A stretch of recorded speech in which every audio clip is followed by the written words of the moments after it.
Dahil ngayong araw na to, ibibigay ko po sa inyo yung 10 maswerteng halaman para sa taong 2026, Year of the Fire. Nagsisignifies po siya ng new beginnings at beautiful success. Yan yung kanyang kahulugan. Ito yung dahon hanggang 8. Yan po yung tinatawag nilang swerte. Meron pong bilang yung mga stocks nila. Ilalagay ko po dito yung mga bilang kinilala itong mga millionaire snake plants. O yung mga... Hello everyone, this is Hermes Sunao of Mini Dino Park and Eco Garden, and welcome back sa ating YouTube channel. And for today's video, isang maswerteng usapan na naman po tayo ngayon. Dahil ngayong araw na to, ibibigay ko po sa inyo yung 10 maswerteng halaman para sa taong 2026, Year of the Fire Horse. Alam naman po natin na yung Fire Horse ay nangangahulugan ng fashion and energy. At sinasabing kapag talagang may pangarap ka, matutupad ngayong taong ito, At the same time po, sinasabi pong ito transformations, mula dun sa ating mga buhay na simple lang, papunta po dun sa mga buhay na nag-aalab, para dun sa ating mga pangarap. At sinasabi rin po na napakaganda ng taong ito dahil ito ay taon po ng pag-aksyon, at pagbibigay po ng katuparan para dun sa ating mga pangarap. Kaya naman baka makatulong sa inyo itong ating ibibigay na halaman, dahil ang halaman po na tinutukoy natin ay mayroong mga positibong kahulugan na maitutulong sa ating buhay.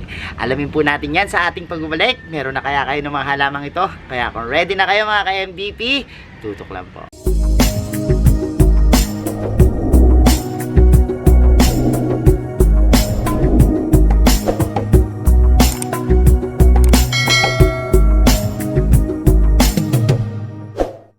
And we're back mga ka-MVP, Year of 2026. Ready na ba kayo? Dahil yung iba sa inyo naghahanap na ng mga pampaswerte at syempre yung mga makakapagbigay at makakaakit ng magandang vibes sa ating buhay.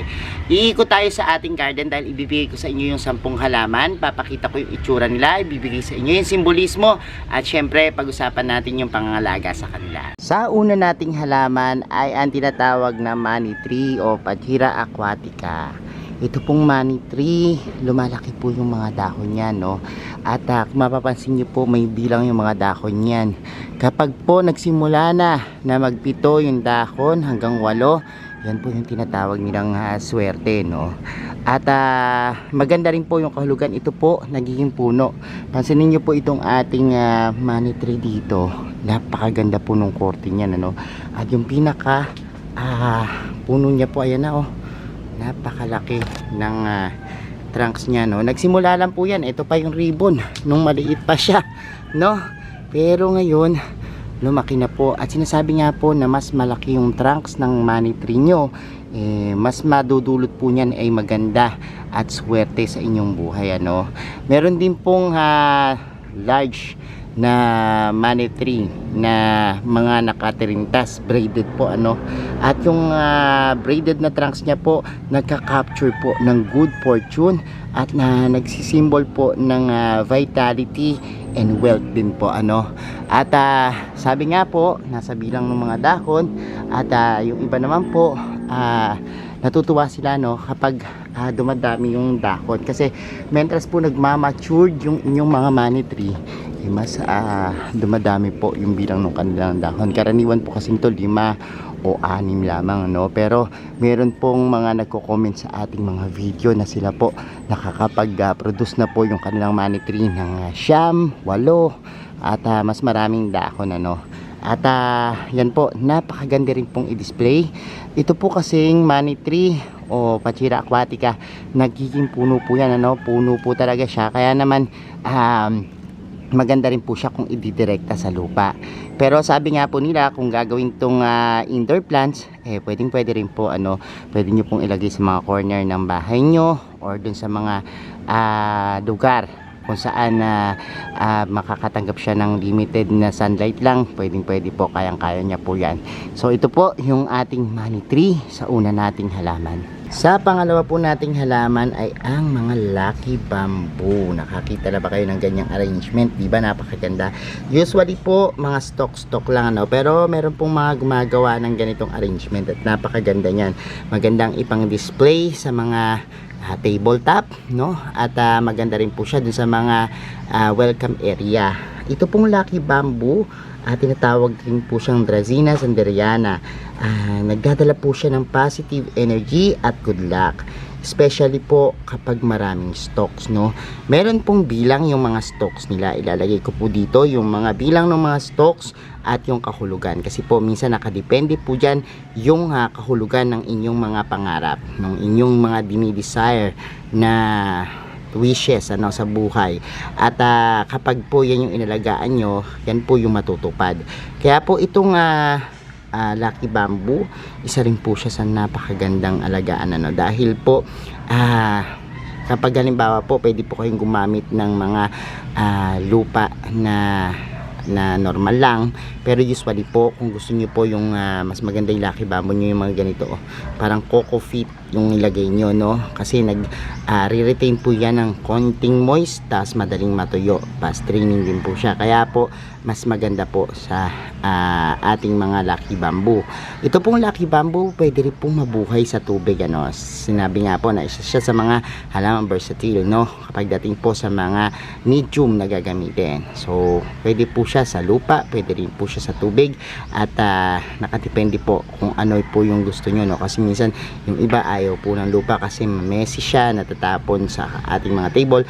Pero kapag halimbawa naman pong tubig yung gagamitin, medyo maingat lang po. Dapat regular yung pagpapalit ng tubig para hindi dapuan ng mga kung ano-anong insekto. For example, yung lamok natin, maaari yung bahayan at magkaroon ng mga kitikite or magkaroon ng mga sakit tulad ng dengue, no? Pero be sure lang po na napapalitan lagi yung tubig kapag ang gagamitin yung medyo may tubig.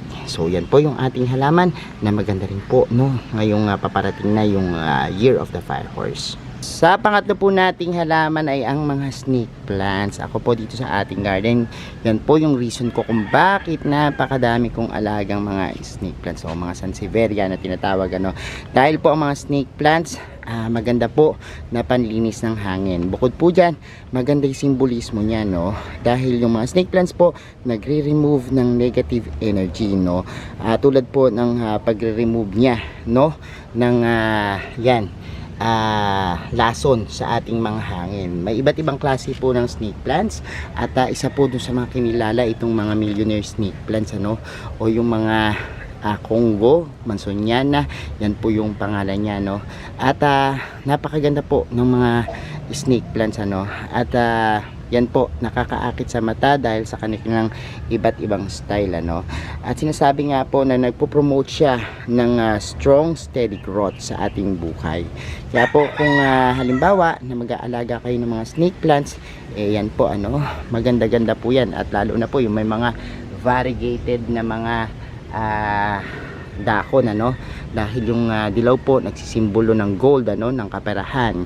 Kaya po maswerte rin yan sa taong 2026. Sa pang-apat nating halaman ay ang mga Monstera deliciosa no, o mas kilala po sa tawag na Swiss cheese plants. Kung makikita nyo po yung kanyang mga dahon, may mga butas-butas ano, na talaga naman pong nagiging parang atraksyon sa ating mga bahay kapag naka-display po ito, no? Napaka-elegante, at sinasabi nga po na kapag meron kayong mga Monstera deliciosa, talaga namang pong social na social yung inyong bahay ano.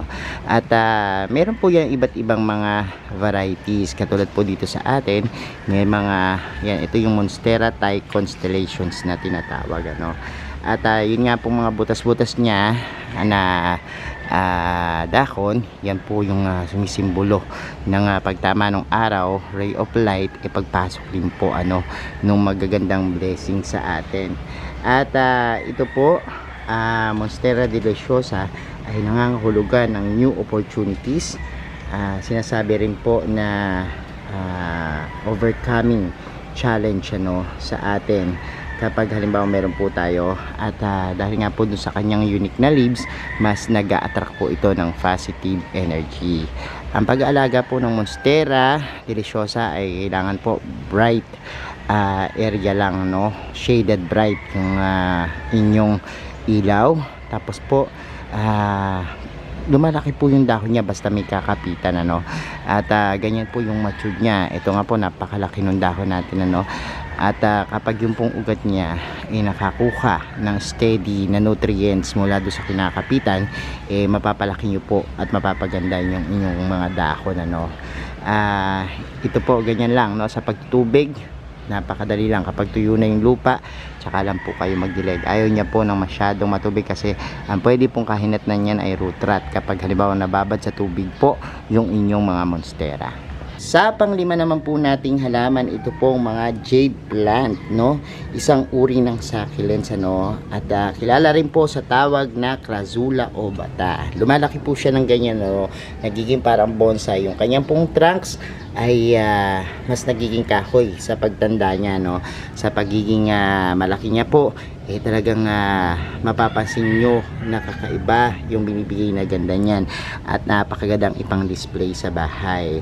Ito po classic na po, ano, para sa pag-attract ng wealth, no, itong mga jade plant at prosperity dahil nga po dun sa kanyang bilog-bilog na dahon na nag-store ng water katulad po ng mga succulents, talaga pong sinasabing ini-imbak din po yung kayamanan sa halamang ito, no. Kaya po yun yung simbolismo ng ating jade plant, yung kanya pong green na dahon na bilog-bilog at hugis coins po, yan po ay nangangahulugan ng pag-asenso at pagyaman.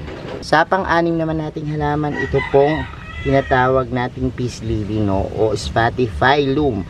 Kilala po siya sa kagandahan dahil po napakagandang indoor plants, ano. Kaya niya pong tumagal sa low light conditions at syempre po kapag dinisplay nyo po yung kanyang green na dahon, katulad po nito, variegated po yung ating dahon, para po siyang mga plastic, ano, yung kanyang mga dahon. At the same time po, kapag namulaklak po yan ng puti, ayan, napakaganda po, ano. At bigyan nyo lang po siya ng konting light. Yan, maganda rin po yan, alagaan. Pag tuyo na yung lupa, ganun din po. Tsaka po tayo magdilig kung di-display nyo po siya sa loob ng bahay. At sinasabi po na ang peace lily ay nangangahulugan ng pagdadala ng harmony at positive energy. Pati po ang calmness, no, sa ating bahay ay maganda po siya. Sa pampito po nating halaman, ito pong Aglonema o Chinese evergreen na tinatawag, ano. Napakaganda po ng kanyang mga dahon, makukulay at nagdadagdag ng colorful na vibes sa ating bahay, ano, sa ating garden. Pag lumabas naman po yung bulaklak, sinasabi rin na maswerte, no. Ganyan po ang bulaklak ng mga Aglonema, no. Meron po siyang tinatawag na bracts, sa loob po, ayan, meron po yang flowers, no. At yung kanya pong mga dahon, para din pong mga plastic yung itsura, no, na makukulay at napakaganda po. Pero yung sinasabi pong magandang variety ay yung mga mapupula. Yung red varieties po kasi ngayon sa taong fire horse ay nagdadala ng fire energy at fortune, ano, para po dun sa ating sinisimbolo ng taong ito, no, na talagang pag-aalab, pagpupunyagi at yan, pagtupad ng mga pangarap sa buhay. So yan po yung Aglonema na isa po sa napakaganda rin pong alagaan, ano. At sabi nga po, low light conditions ang binibigay sa kanila kasi ang mga houseplants ganyan naman po. Tapos ang pagtutubig, kapag tuloy na po yung pinaka soil niya, 1 to 2 inches po sa kapain nyo. Pag tuyo na po yan, tsaka lang po kayo magdirig para po hindi ma-overwater. Ang susunod nating halaman ay ang mga birds of paradise o mas kilala din sa tawag na Strelitzia, no. Nagsisignifies po siya ng new beginnings at beautiful success. Yan yung kanyang kahulugan, ano. At kung mapapansin nyo po yung itsura po niyan ay parang mga ibon, ano, na kung titingnan nyo po mag-a-attract sa inyong mga garden, ano. Meron pong iba't ibang varieties niyan, pero ito pong yung variegated na birds of paradise. Pero kapag tinawag nga po ito na birds of paradise dahil po dun sa kanyang itsura at hugis na parang animoy ibon sa paraiso, no?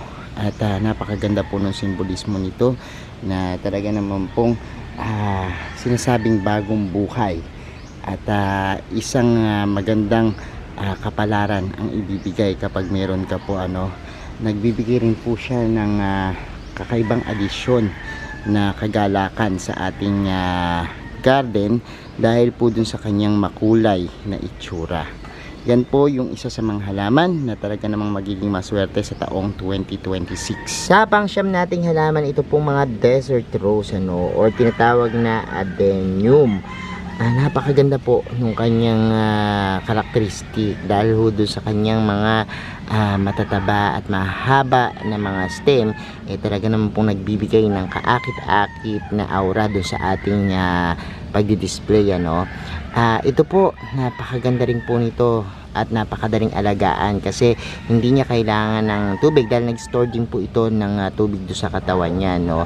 At kung mapapansin niyo po, napakaganda po talaga nito kapag namulaklak, yung kanyang mga bulaklak na iba't ibang kulay, may iba't ibang variety, pero kadalasan po yung pink yung nakikita nating maganda sa kanya, no?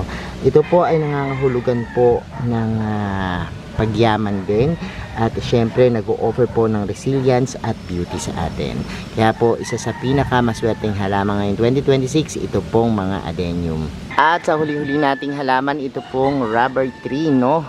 Na napakaganda rin po. May mga plastic na dekorasyon sa ating mga bahay, pero kapag dinisplay mo dahil doon sa kanyang magtintab na dahon, nagbibigay po ng kakaibang touch, no, doon sa ating tahanan. Maganda rin po ang rubber tree dahil ang rubber tree po, kung mapapansin nyo po, mayroong mga variety yan na magaganda yung dahon, may mga design, no? At iba't iba po yung itsura ng mga shade nila, no? Ang rubber tree po, isa sa pinaka mga maswerteng halaman ngayon 2026 dahil po dun sa kanyang hugis na bilog na dahon na sumisimbolo ng kaperahan, wealth, at the same time maganda po yung kanyang benepisyo tulad ng paglilinis ng hangin dahil inaabsorb niya po yung formaldehyde, toluene at yung ammonia, no, na nagkalat po sa ating hangin sa bahay na yan para maging safe yung place natin. Before po, ito talaga mga rubber tree, hindi naman talaga na pinapasok sa bahay dahil ito po'y puno, no, na pwede nyo maitanim sa bakuran. Okay na okay po siya sa direct sunlight, pero kung papasok nyo po at gagawing house plants, medyo maging maingat po tayo dahil nagdudrop po yung kanyang dahon kapag halimbawang kulang sa araw. At the same time, yung kanya pong mga pinaka roots maaaring mabulok kung halimbawa pong mag-overwatering. Limitahan lang po yung pagdidilig kapag tuyo na yung lupa tsaka magdilig, ipwesto po siya dun sa lugar na kayang-kaya niyang mag-absorb ng light, no, na galing sa labas, natural light. Pwede niyo po siyang ilagay malapit sa bintana kung saan meron direct na tama ng araw. Pwede nyo rin po siyang ilagay sa mga glasses, no, na wall na meron kayo sa mga establishment nga po. Inilalagay yan sa mga lugar na meron pong safe na pinakabubong na safe sa ulan, pero makikita nyo naman po na tumatama o pumapasok yung ilaw, sa mga gusto po ng mga rubber tree, isa rin po yan sa napakagandang maghatak ng good vibes, good energy, at sa feng shui nga po, hindi to nawawala dun sa masuswerteng halaman for all time, no? Hindi lang po sa taong ito, kundi madalas kada taon makikita po natin na kasama ang rubber tree. Isang uri po ng ficus, maswerte in 2026, kaya po mag-alaga na kayo nito. So ayan mga ka-MVP, napanood nyo na yung ating vlog at nalaman nyo na po yung 10 halaman na swerte sa taong 2026. Ang mga halaman po niyan ay nag-enhance ng ating buhay, ng growth, nagbibigay po sa atin ng wealth and prosperity. Pero lagi nyo pong tatandaan mga ka-MVP na ito po yung mga gabay na halaman lamang na maaaring makatulong sa ating buhay.